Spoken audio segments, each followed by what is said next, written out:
Hello everyone, welcome back to my channel. मैं प्रीति शर्मा स्वागत करती हूँ आपके अपने चैनल काला दीवानी में। यहाँ आपको देखने को मिलती है Laddu Gopal video and all पूजा पाठ रिलेटेड इंफॉर्मेशन। दोस्तों, आज मैं आपको बताऊंगी अक्षय तृतीया पे 12 महादान वो कौन कौन से हैं जिसे करने से आपकी काया पलट हो जाएगी। इस लोक में तो आपको ये लाभ देगा ही, साथ ही मृत्यु के बाद भी उसका पुण्य समाप्त नहीं होगा। अक्षय तृतीया पर किया गया दान का कभी क्षय नहीं होता है। तो दोस्तों, चलिए शुरू करते हैं आज का वीडियो। दोस्तों, वीडियो शुरू करने से पहले आपसे एक रिक्वेस्ट है कि वीडियो को लाइक जरूर कर दीजिएगा। आपके लाइक करने से मुझे मिलता है मोटिवेशन और इंस्पिरेशन। तो दोस्तों, चलिए शुरू करते हैं आज का वीडियो। धर्म में अक्षय तृतीया को बेहद शुभ माना जाता है। इस खास दिन मां लक्ष्मी की पूजा की जाती है। साथ ही इस दिन मांगलिक कार्यों के लिए बेहद शुभ माना जाता है। इस दिन दान देने का विशेष महत्व होता है।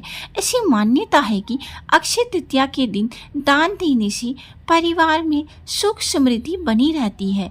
ऐसे में लोगों के मन में सवाल आता है कि इस दिन क्या दान देना चाहिए। तो शास्त्रों में ऐसा वर्णन है कि अक्षय तृतीया के दिन ब्रह्मदेव के पुत्र अक्षय का जन्म हुआ था। इसी वजह से वैशाख मास की तृतीया को अक्षय तृतीया कहा जाता है।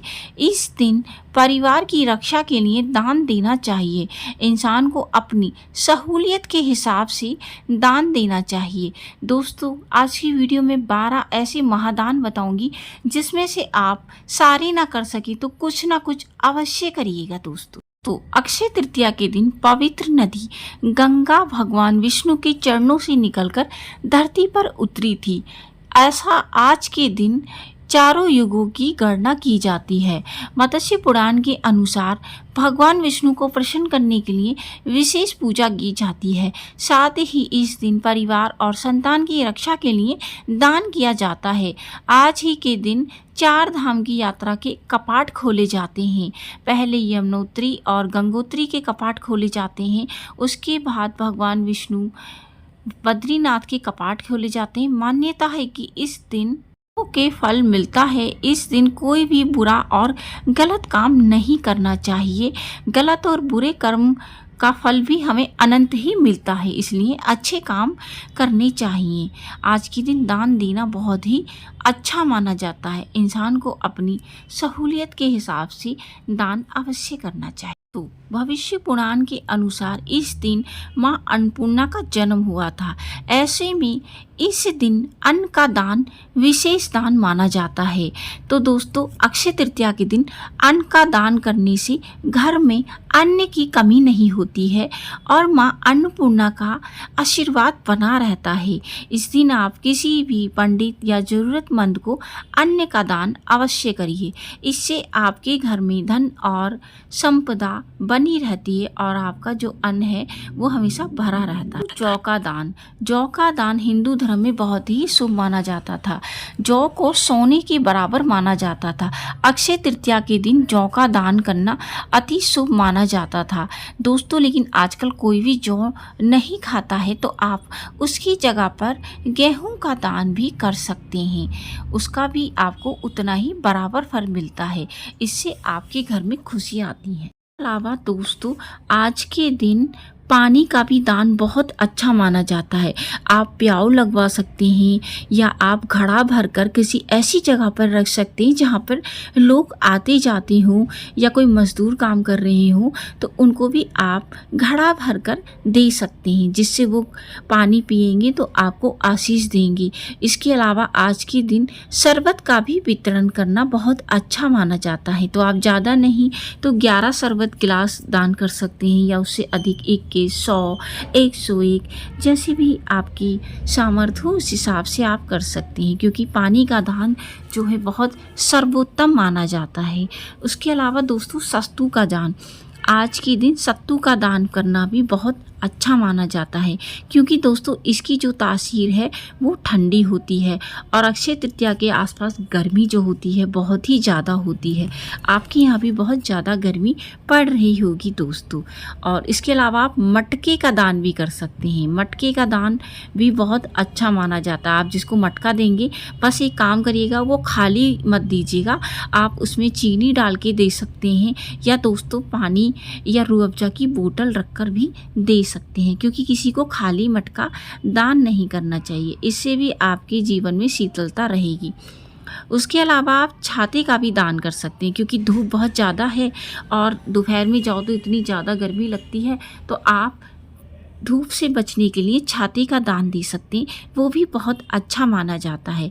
उसके अलावा आप चप्पल का भी दान दे सकते हैं। दोस्तों मैं आपको ऐसी चीज़ें बता रही हूँ जो कोई भी अफोर्ड कर सकता है, ज़्यादा नहीं तो आप इसमें से कुछ चीज़ें अवश्य दान करिएगा, जिससे चप्पल जो पहनेगा ज़मीन की जो ताप है उससे बचेगा, तो उसका भी बहुत ही अच्छा महत्व माना जाता है। उसके अलावा आप गुड़ का भी दान कर सकते हैं। दोस्तों वैसे तो गुड़ की तासीर गर्म होती है, लेकिन हमारे शास्त्रों में गुड़ को बहुत शुभ माना जाता है, तो दोस्तों इसलिए आप गुड़ का दान भी कर सकते हैं।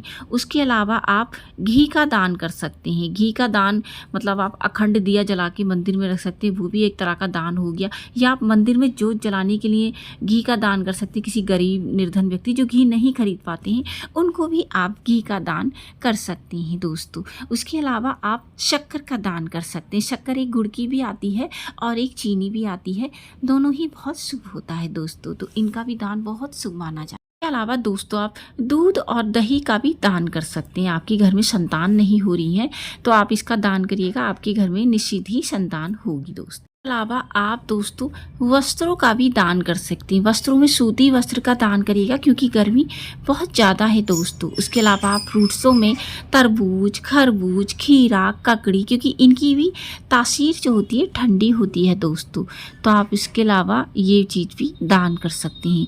परमल इस टाइम बहुत ही ज़्यादा चल रहा है, तो आप परमल का दान करिएगा, बहुत शुभ होता है। उसके अलावा आलू का दान कर सकते हैं, लीची का दान कर सकते हैं। दोस्तों आज के दिन चावल खरीदना भी बहुत शुभ होता है, तो आप चावल खरीदिएगा भी और दान भी करिएगा दोस्तों। उसके अलावा आप हल्दी का दान कर सकते हैं और आज के दिन आप नमक का दान कर सकते हैं, जैसे जहाँ पे भंडारा हो रहा हो, इन चीज़ों का दान करना बहुत ही शुभ होता है। इसके अलावा सुहाग की सामग्री का भी दान कर सकते हैं, इसके आपके सुहाग में बढ़ोतरी होगी, उनकी आयु लंबी होगी। तिल का दान बहुत सर्वोत्तम माना जाता है, तो आप तिल का भी दान कर सकते हैं। उसके अलावा आप सत्तू, गेहूं का भी, जौ का भी, किसी का भी दान कर सकते हैं। आटे का दान कर सकते हैं, आप धनिये का दान कर सकते हैं, चने की दाल का दान कर सकते हैं। कहते हैं कि चने की दाल से आपको सोने के बराबर फल मिलता है दोस्तों। उसके अलावा आप पंखे लगवा सकते, देखिए हाथ वाले पंखे का तो अब चलन नहीं है, तो जो छत वाले पंखे होते हैं ना, वो आप किसी अनाथालय या मंदिर में दान कर सकते हैं दोस्तों, बहुत अच्छा रहता है। वस्त्रों का दान कर सकते हैं आप, और पूरे परिवार का आपको हाथ लगाना, घर में मेंबर है सबका हाथ लगाइएगा दोस्तों, पूरी रात वहीं पर रखा रहने दीजिएगा। अगले दिन थोड़ा सा हाथ में जल लेके पूरे में ऐसे छिड़किएगा, जैसे पूरे राउंड लगाते हैं, और उसके बाद पंडित जी को चौकी पर बिठाने के बाद अपना पल्लू लगा के आपको दान करना है। इसी तरह से दान किया जाता है दोस्तों। आई होप कि आपको ये वीडियो बेहद पसंद आया होगा। वीडियो पसंद आया तो वीडियो को लाइक शेयर करिएगा। चैनल पर नए हैं तो चैनल को सब्सक्राइब करना बिल्कुल ना भूलें। मैं मिलती हूँ न्यू वीडियो में। हरे कृष्णा, राधे।